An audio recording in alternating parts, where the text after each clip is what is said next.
Hello. Welcome to This Week in Politics.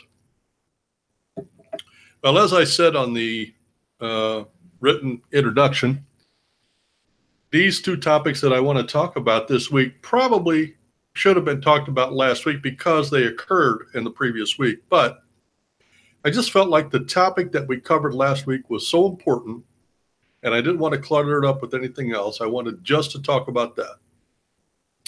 And so this week we're going to go and we're going to talk about the State of the Union message that Donald Trump gave. And then we're going to talk about Socialism Rolls On. The counter argument to that is if capitalism is going to survive, the conservatives are going to have to step up and be the adults in the room. So, but what I want to do is I want to talk about the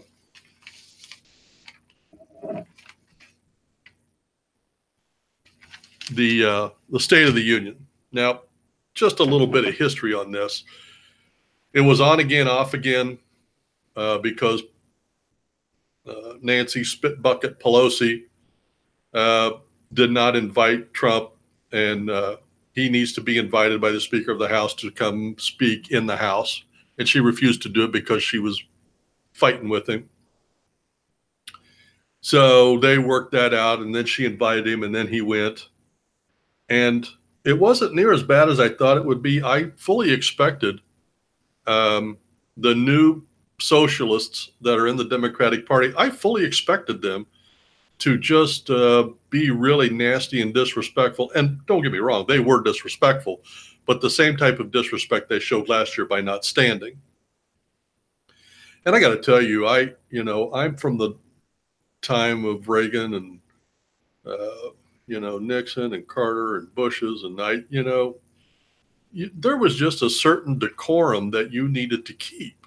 If somebody else was speaking, even if you hated what they were saying, you showed respect by sitting there. Even if you hated the person, you show respect for the office.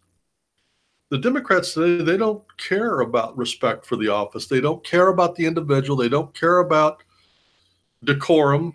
They just care about, well, like my mother used to say, showing their ass, and I think that's bad. I think we've lost how to show respect. Even, and we're seeing it on the campuses too. Anytime a right winger goes to a college, the left just has an absolute fit. To a lot of times physical violence where they've had to cancel showings because they were worried about their physical health. And that's not the way it should be. It shouldn't be like that. But anyway, I thought it was, and just to give you an idea that I'm not the only one that thought it went well. When Trump, just before Trump went into the speech, his approval rating was, and I can't remember the name of the one Rasmussen. With Rasmussen, it was 43% was his approval rating. Shortly after, it was 52%. Now, 52% approval rating based in spite of everything the Democrats have done to him and the press has done to him for the last 2 years is absolutely amazing. If he had been a Democrat and done these things, he would be the most highest rated president we've had, with maybe the exception of Reagan, but I think even more than that. So, but anyway, I thought it was a great thing. I have an article here from the Wall Street Journal, who is not a bastion of conservatism like it used to be. They were bought out not too long ago, and the people that are running it are a lot more subtle about showing it, but they are definitely leftward leaning. And if you go through the articles, you will be able to see it. And if I see any here as I go through, I will bring it out. But this article was dated Thursday, February 7th.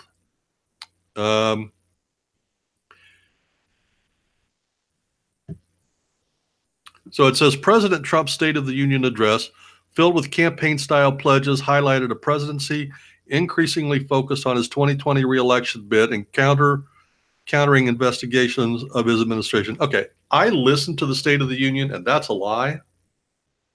He spent most of the address going over his accomplishments for the last year or two. Okay. See, that's what I mean. That was the bias. Did he make promises? Of course he did. Every president that ever does those makes promises. The first half of the speech is for accomplishments. Second half is for promises. Trump's was different than that. He did 3/4 accomplishments, 1/4 promises. So they're misleading here. Following the Tuesday night speech, the president's reelection campaign announced Wednesday its first Make America Great Again rally of the year. The event is scheduled in El Paso, Texas. I did watch the rally. And the fact that they've put that paragraph after the first paragraph, one feeds off of the other, validating the lie. You see what I'm saying? El Paso is also the birthplace and stronghold of former Representative Beto O'Rourke, a rising Democrat star and potential presidential candidate. He ran one campaign that everybody knows about, and he lost. And yet the Democrats are labeling him a rising Democratic star and potential presidential candidate. Wow. Mr. Trump's second State of the Union address stood in contrast to his freewheeling combative rally speeches, offering a glimpse of a seasoned politician whose policy agenda echoed that of his party and whose priorities appeared to be tuned to 2020. Again, they keep pushing this 2020 agenda. I didn't see it in the speech. I did see a less combative attitude from him. But again, that's respect for the office. That's respect for the people sitting in the audience. That is not to rev up the base. Mr. Trump didn't. I have a problem with contractions like that. I don't know. I feel like it should have said Mr. Trump did not use, but it doesn't. Mr. Trump didn't use Tuesday night's platform to roll out any sweeping policy initiatives, as many of his predecessors have done. Instead, he turned to an array of issues that he vowed to address in the second half of his term: blocking late-term abortion, lowering drug prices, battling childhood cancer, and eradicating HIV. At times, the president, which, by the way, just to continue showing the lack of respect that they are showing him subtly, the word president here is not capitalized. It's a title. It should be capitalized. At times, the president maneuvered between talking points aimed at shoring up his base and those aimed at expanding it. He denounced the new calls to adopt socialism in our country, a jab at those within the Democratic Party who have advocated for democratic socialism, such as Bernie Sanders. By the way, there's no such thing as democratic socialism. There's Democrat and there's socialist. These people are socialist.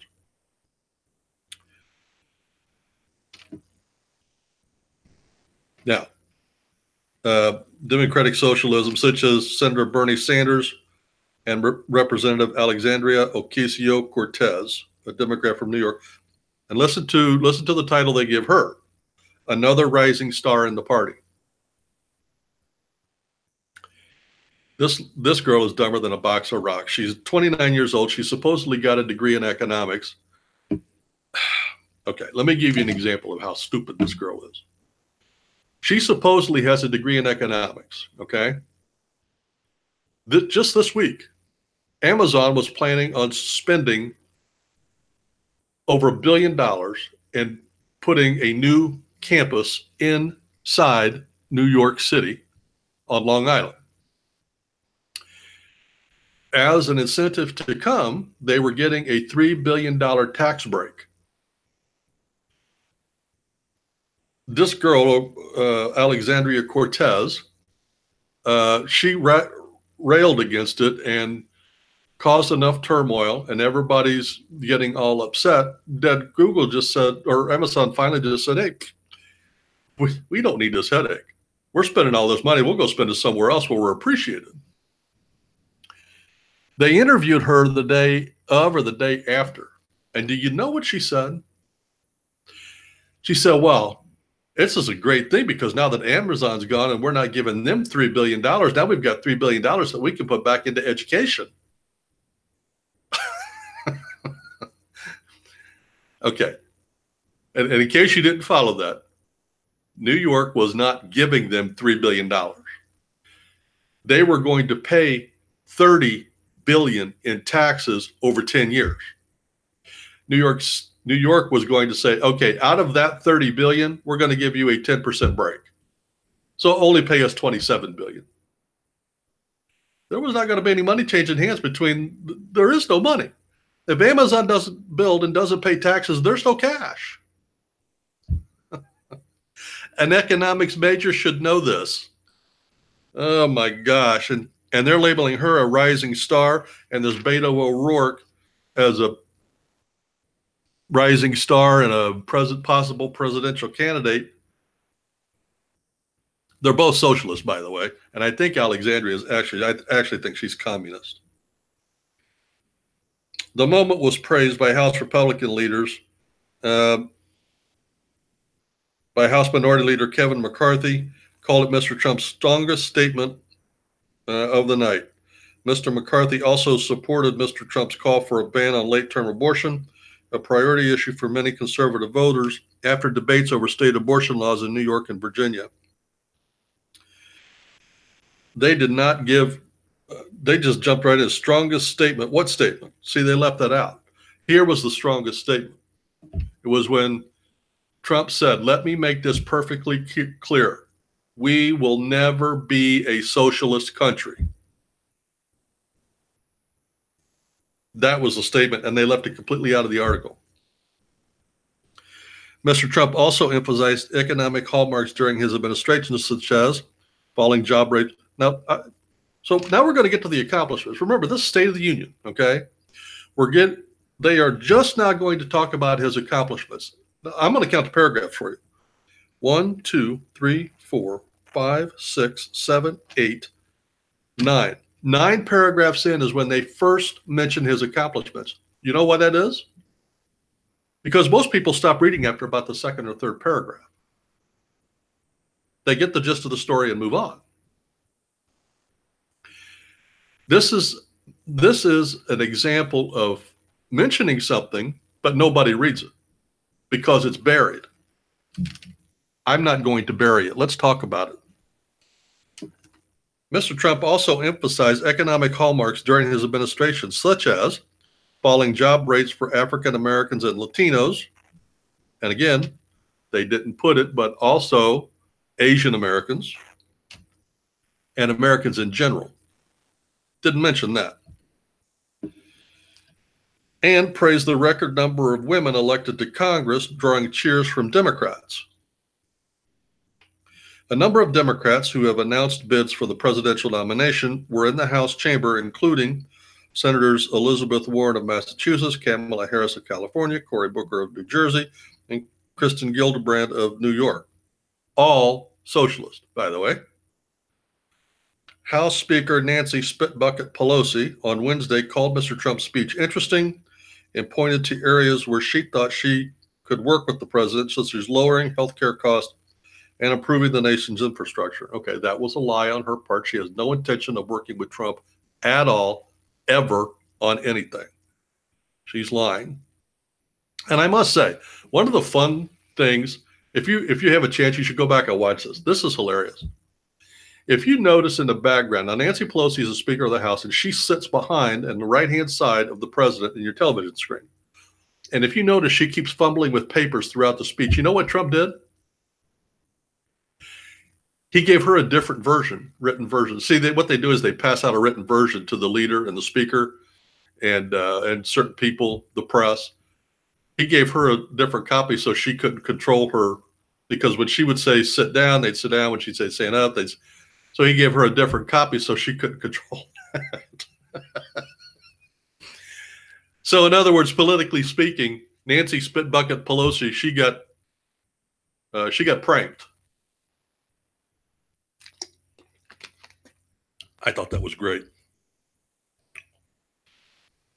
However, she said, she interpreted the president's suggestion that lawmakers couldn't advance legislation, admit what he called ridiculous partisan investigations into his administration, as a threat against the Democratic agenda. The president should not bring threats to the floor of the House, she said. He said he wasn't going to cooperate unless we didn't exercise our constitutional responsibility to oversight. Okay, again, that's a lie. She is going to use every House committee possible to investigate everything Donald Trump. His friends, his family, his businesses, his money, his re-election campaign, every bank account he ever had, every person he ever talked to, they're going to investigate it and try to keep that in front of the American people. I think it's great. I think they should. Because the American people are sick of it. And the more time the Democrats spend on this nonsense, it's time they're not negotiating with the administration, is trying to get some problems done. I am not an infrastructure kind of guy, but our infrastructure needs it. It needs massive infusion, not just where I'm at, but nationwide. I know they're building a bridge down in St. Louis, and it collapsed the other day. The whole bridge across Mississippi collapsed. Fortunately, they caught it a few days before. They blocked the bridge up because they saw one of the pylons came loose. A few days later, the dang thing broke. Don't tell me we don't need infrastructure. How they pay for it, I don't know. I'm willing to be flexible. I'm a fiscal conservative. But, you know, when you got a hole in your roof on your house, even if you don't have the money, you got to find a way to fix a roof. In other words, the whole house gets destroyed. And the same thing is going on with this country. I don't know how. I know we don't have the money, but our house is falling apart. And you got to find a way to fix the house. Otherwise, the whole thing's going to be destroyed. We'll have no running water. We'll have no sewage treatment plants. We'll have no electricity. I mean, we really need to do that. The House Intelligence Committee on Wednesday said it was reopening its probe into Russian meddling in the 2016 election and said the investigation scope would include questions about possible foreign government leverage over the president. The committee's chairman, Representative Adam Schiff, said in a statement that the panel had seen credible reports of money laundering and financial leverage. Okay, again, that's a lie, because just this week, the House Senate Committee came out and said, and this is both Democrats and Republicans, and said, there is absolutely no evidence at all of any collusion between the Trump administration and the Russians, and there has been no proof at all of not one vote changing because of the Russians. The source went on to say that the Mueller investigation is basically over, and they're probably not even going to put out a report because it's a great big nothing burger. And yet here the Democrats say they're going to reopen it, and let's spend some more time investigating a big pack of lies. Mr. Trump lashed out at Mr. Schiff, calling him a political hack who has no basis for investigating. It's called presidential harassment, he said, and that's a fact. That is what they're doing. GOP senators said that they predicted Mr. Trump's more diplomatic tone Tuesday night, although they acknowledged it might not determine how much legislation can clear the divided Congress this year. I think Mrs. Pelosi going to decide whether anything gets passed, said Senator John Cornyn. But it's a positive message that appeals to the public generally and will help the president in his run up to 2020. Now, I want you to take a look at this. Do you see the size of this article? I'm going to take I wish I did. I lost my pen. Oh, I think I left it in my Bible. Hang on a minute. Yep, I did. I'm going to circle for you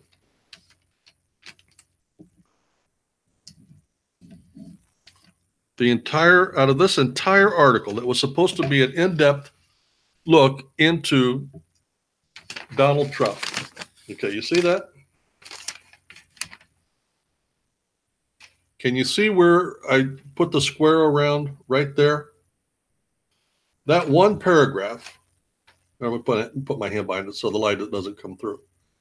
You see that one paragraph? That's the only paragraph out of that whole article that talks about Donald Trump's accomplishments.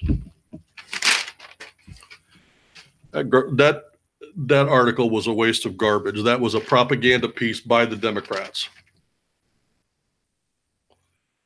Did not give you an accurate reading into how good, again, as a political junkie, I listened to those, and I've watched those since Jimmy Carter in 1976. I watched those.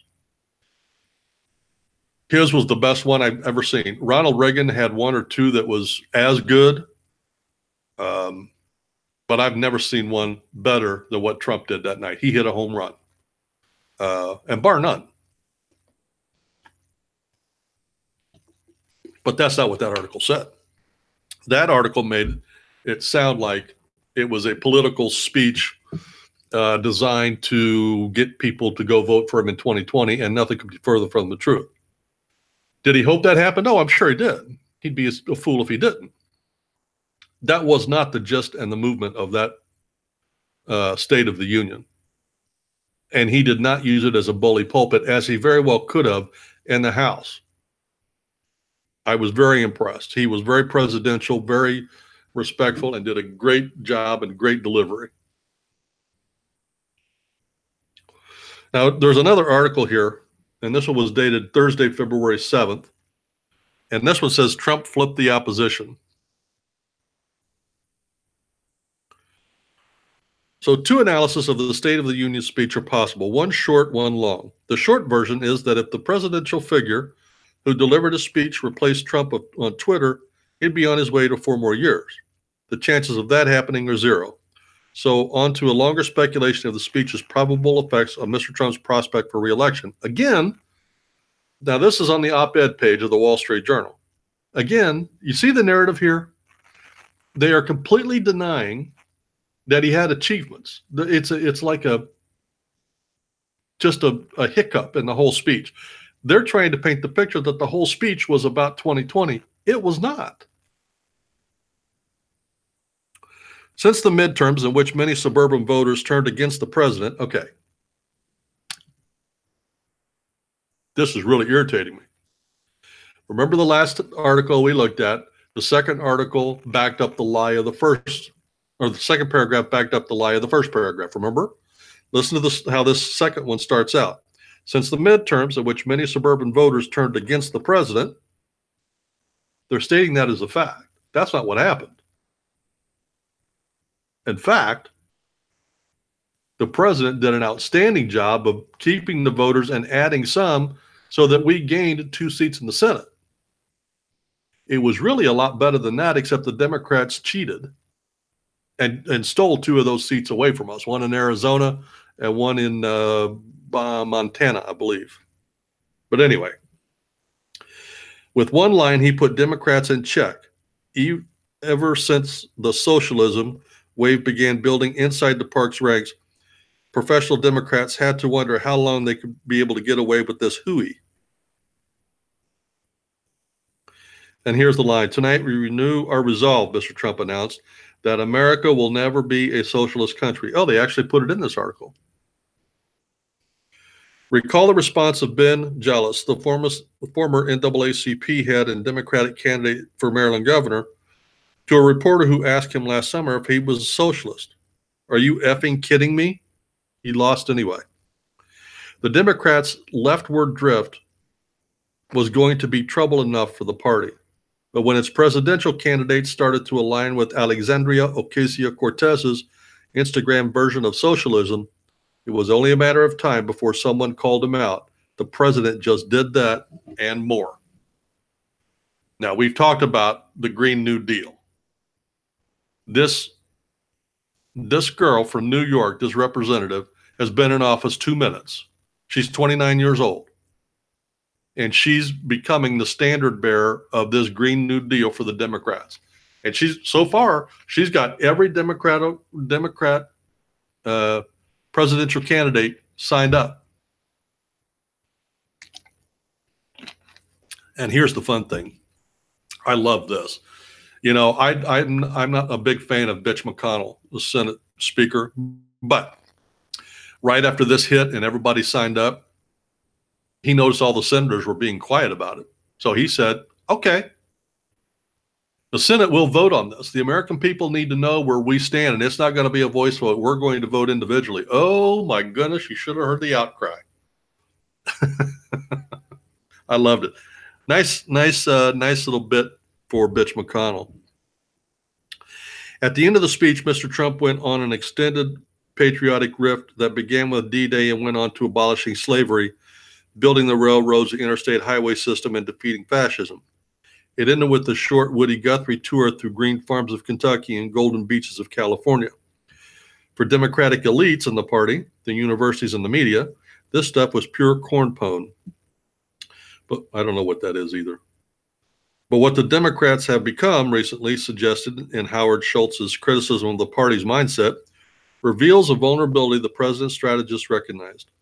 Mr. Trump is posing traditional, widely held American values against the Democrats' confusing postmodern amalgam of identity politics and national guilt tripping.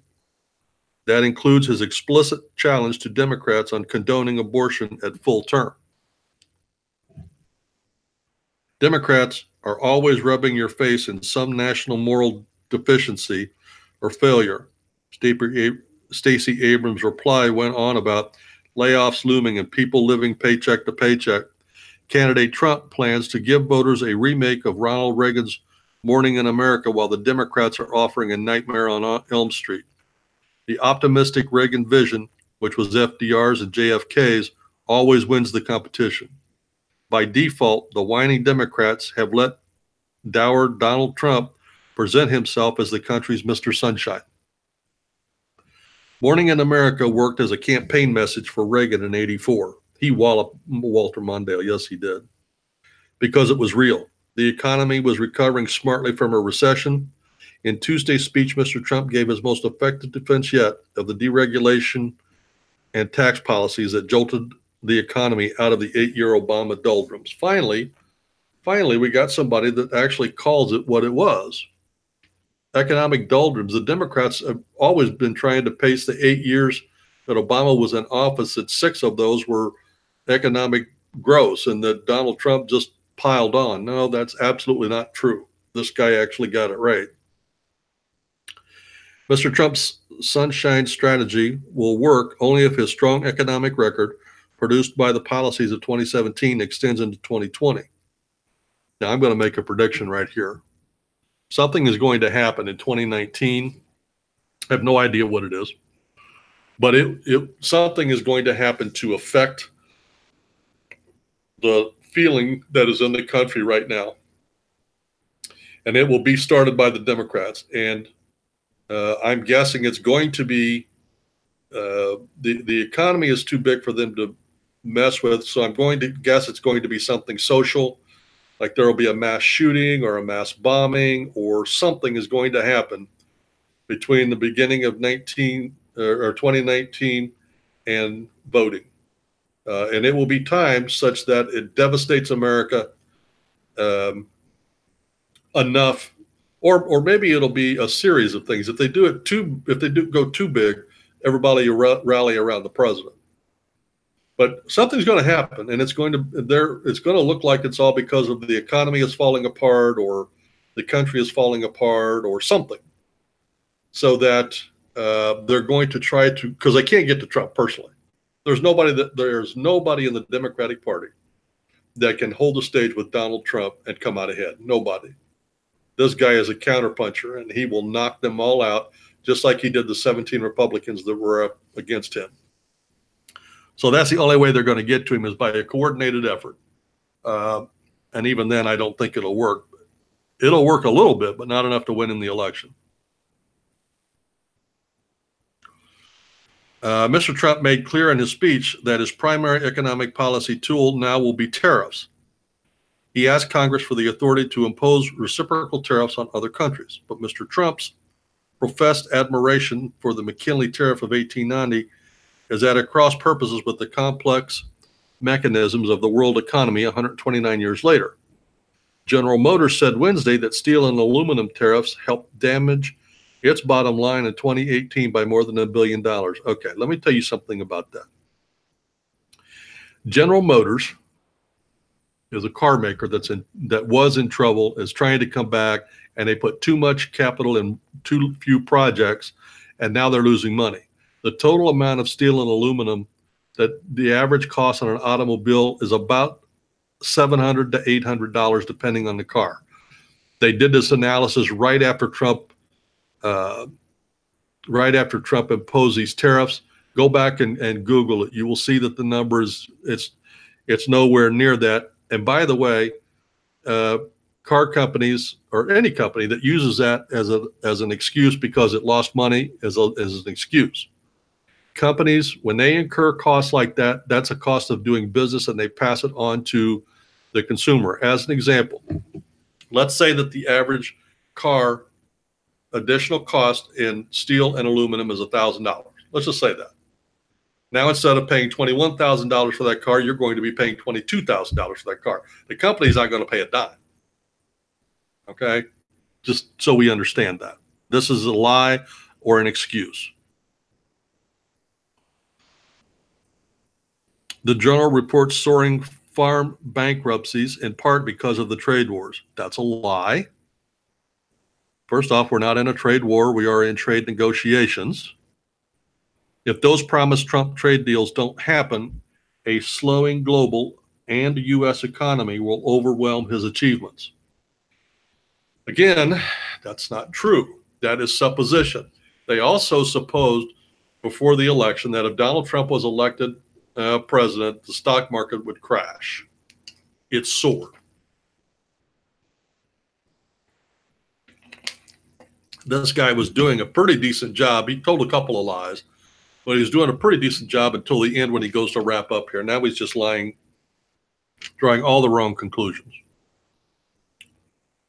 The immigration section of the president's speech was awful. It included some grace notes about legal immigrants and enriching the nation, but what followed makes one wonder if he believes that.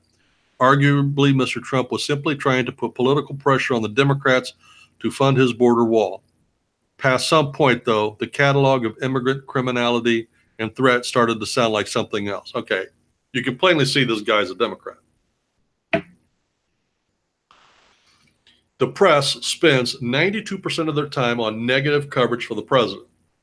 So the president has an hour and a half speech, and he designates 10 minutes at most to angel moms and talking about the violence that the illegals are bringing in. And he says it's starting to sound like something else. I think the proper thing to have done would have spent 90% of the speech talking about the crisis at the border. He did not. What used to be an argument for enforcing our laws and securing the border is close to tipping into ethnic animosity. Okay, that's a lie. If you look at any poll done in the United States, legal immigrants in this country, Hispanic, back Trump by overwhelming percentages. And think about it, why? They did it the legal way. They had to wait. They had to pay money. They had to fill out paperwork. They had to do all of those things. Don't you think they might be a little upset because the rest of the Mexicans are coming in illegally and getting all the benefits without having to go through and do what they did? That's a lie. Hispanic surnamed voters might reasonably begin to wonder where they stand in Mr. Trump's America. Okay. Notice how he phrased that. Hispanic surnamed voters. It doesn't say Hispanic surnamed legal immigrants. Is the message that we should keep some of them out or all of them out? We should keep the illegal ones out, dumbass. Sorry, I apologize. Some of them, did you see how he worded that? Should we keep some of them out or all of them out? Them, the dark-skinned Hispanics. Donald Trump isn't saying anything about the Hispanics. What he's saying is the illegal Hispanics versus the legal Hispanic. There's a huge difference. I want the illegals the hell out of here. So does Donald Trump. That's why we have to have the border wall. This guy is turning it into them. Mr. Trump is right to press Democrats on abortion. Liberals have rarely been willing to talk clearly about terminating late-term pregnancy. Similarly, voters in 2020 deserve more clarity than they're getting from conservatives in this White House on immigration's role in the U.S. I don't know how we can be more clear. Build a wall, keep the illegals out, and the ones that are here, get them the hell out of here. What's so hard to understand about that?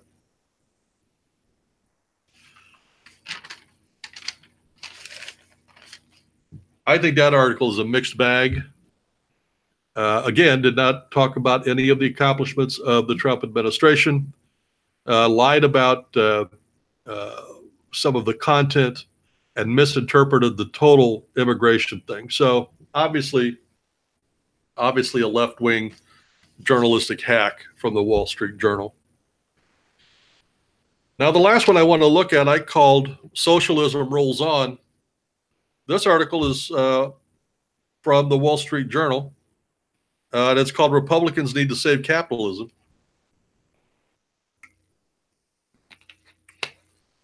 And that's exactly right. Let's talk about the broader, less immediate meaning of our political era. This is how I read it and have read it for some time. The Democratic Party is going hard left. There will be stops and starts, but its general trajectory will be for the foreseeable future. Pew Research sees the party lurching to the left since 2009. Gallup says the percentage of Democrats calling themselves liberal has jumped 23 points since 2000. But you don't need polls. More than 70 Democrats in the House and a dozen in the Senate have signed on to the Green New Deal, an extreme to the point absurdist plan that is yet serious. Okay, I don't want to read this whole thing. It comes down to your view of the world and the policies that you are willing to do. But in order for us to talk logically about it, we all need to be on the same page as far as our verbiage and vernacular go. A Democrat, an example of a Democrat would be JFK. He's a Democrat. A conservative, but he was a Democrat. Bernie Sanders is no Democrat. Alexandria Cortez is no Democrat. Nancy Pelosi is no Democrat. They are all socialist. Okay? What does that mean? Socialism means that the government controls the means of production. Communism means the government owns the means of production. That's the difference. These people are socialists, and if you read the Green New Deal, they intended, and they don't say this in the article that we covered, but there's only one way that they could accomplish everything they put down in that list, and that is for the government to nationalize certain industries: the oil industry, the gas industry, the airline industry, the banking industry, for them to be nationalized. And then the government controls. And they can shut the gas stations down tomorrow if they want to. They don't have to do legislation and go through the president and all that.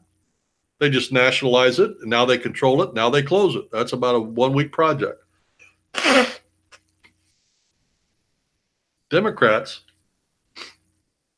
have a view of the world that runs like this: big government, big spending. The government can fix any problem. The government should control everything from birth to death. Socialism is the way to accomplish that, so that the government controls everything. A Democrat wants to control your life through legislation and government. Socialism is a way for the government to control not only you, but everything in the country. You, industry, service, everything through legislation and government control. Capitalist says that, which is what this country is that the individuals have control of the means of production, and that the individuals will make the decisions to make the most money that will benefit the most people. And in capitalism, it's like a circle. A capitalist takes a risk and invests money. The idea grows, they make more money. They continue to make better changes and make it bigger and better and stronger, and they make more and more money. And the more and more money they make, the more and more people they hire, and the more people they hire. You see how it works? Everybody's in it for their own good, and as a result, the whole country benefits. Everybody benefits.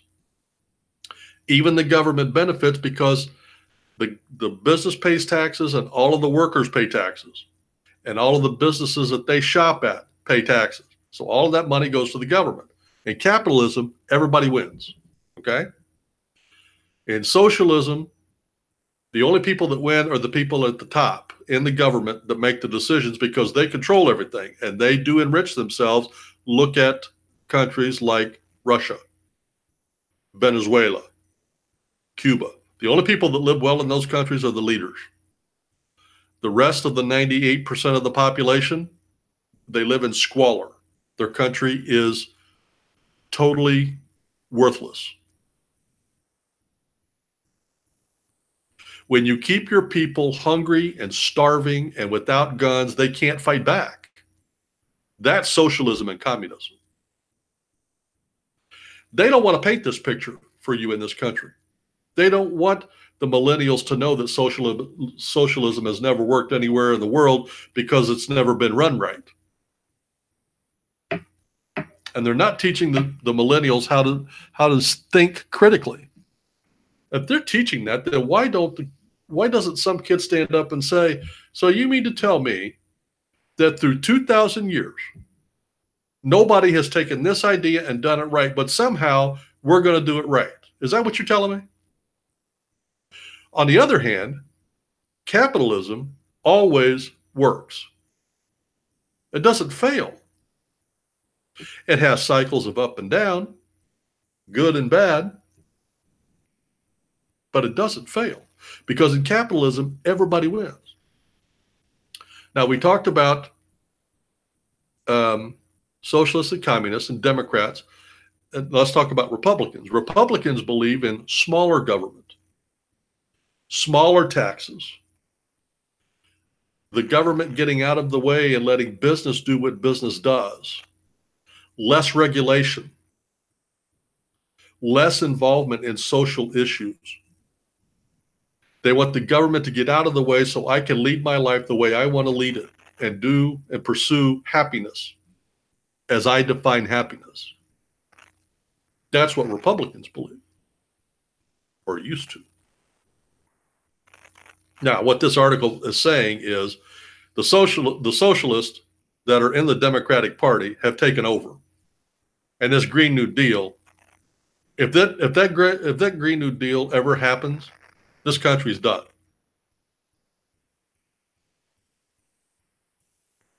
I did a program on that last week. That was the important program that we did. You should go back and listen to that because I got a copy of the overview for the entire Green New Deal, and I went down that line item by line item.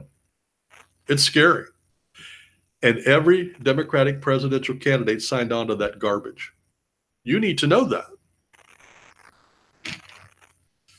Now, I'm sure that they're going to paint it somehow to make it look good and sound good. But I'm telling you, anybody that believes that garbage understands nothing about economics. As an example, that Alexandria Cortez making that comment about $3 billion available for education because Amazon left.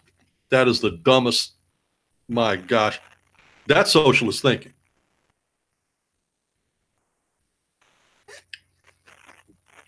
We need to pay attention. This election in 2020 is going to be critical. Donald Trump is going to have one, maybe two more Supreme Court nominees. We need to get the House back. We need to increase our lead in the Senate, and we need to reelect Trump. I believe the way that the liberals are going, I believe Donald Trump has an opportunity here to almost run the table. I don't think he'll get California and New York, and maybe one or two little New England, but I believe he has an opportunity to just about run the table because these guys have leaned so far left. It would totally destroy our country. So this election coming up, 2020, I'm going to concentrate a lot on the election. And I think one of the things I'm going to do is I'm going to do an in-depth every now and then on one of their presidential candidates and tell you where they stand. I did that last time for the Republicans because I wanted Americans to know. This time I want to do it on the Democrats because it is so dangerous. If a Democrat is elected this time, it will be deadly for this country. So this will be the beginning of the 2020 outlook as we go on. And I do want to say at this point that this program and all the programs that we do are sponsored by the prayerboxministry.org. Go over there and check us out. We like to say there's enough over there to do that you could do one thing every day, 7 days a week for 7 years and never run out of things and never duplicate what you're doing. Go over there and check us out, prayerboxministry.org. I'll be paying attention to events as they happen, and I will do my best to keep you updated and involved in the election so that when the election time comes, you can make a good decision, an informed decision. So as we start our journey and we continue on, you have a blessed week. I look forward to next week when we can sit down and talk about this week in politics.